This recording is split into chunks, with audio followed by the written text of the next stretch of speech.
আসলে কিন্তু বর্তমানে বঙ্গোপসাগরের সৃষ্টি হওয়া ঘূর্ণিঝড় রেমালের প্রভাবে কিন্তু ইতিমধ্যে উপকূলীয় এলাকায় কিন্তু তার প্রভাব লক্ষ্য করা গেছে। সকাল থেকেই আমরা দেখেছি যে সকাল থেকে কিন্তু সমুদ্র সৈকত কুয়াকাটা সহ আশেপাশের এলাকা কিন্তু উত্তাল ঢেউ।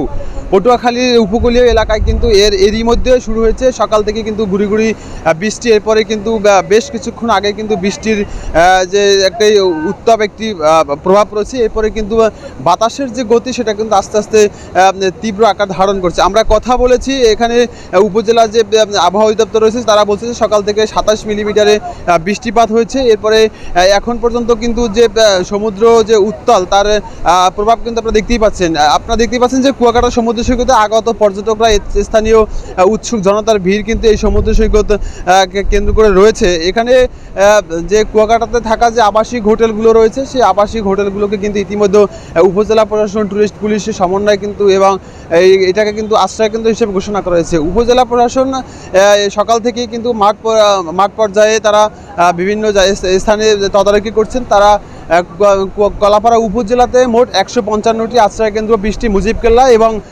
3160 জন স্বেচ্ছাসেবক কিন্তু তারা ইতিমধ্যে রেডি রেখেছে। আমরা কথা বলেছি এখানের যে স্থানীয় সিপিপির যে প্রধান রয়েছে তার সাথে, তিনি যেটা জানিয়েছেন যে এই ঘূর্ণিঝড় পূর্ববর্তী এবং পরবর্তী সকল প্রস্তুতি কিন্তু তারা ইতিমধ্যে নিয়ে রেখেছেন।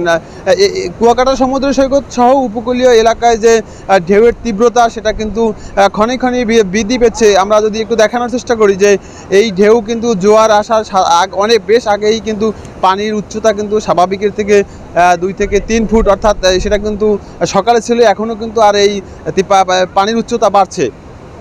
দর্শক, এই ছিল কুয়াকাটা সমুদ্র সৈকত থেকে আমার কাছে সর্বশেষ।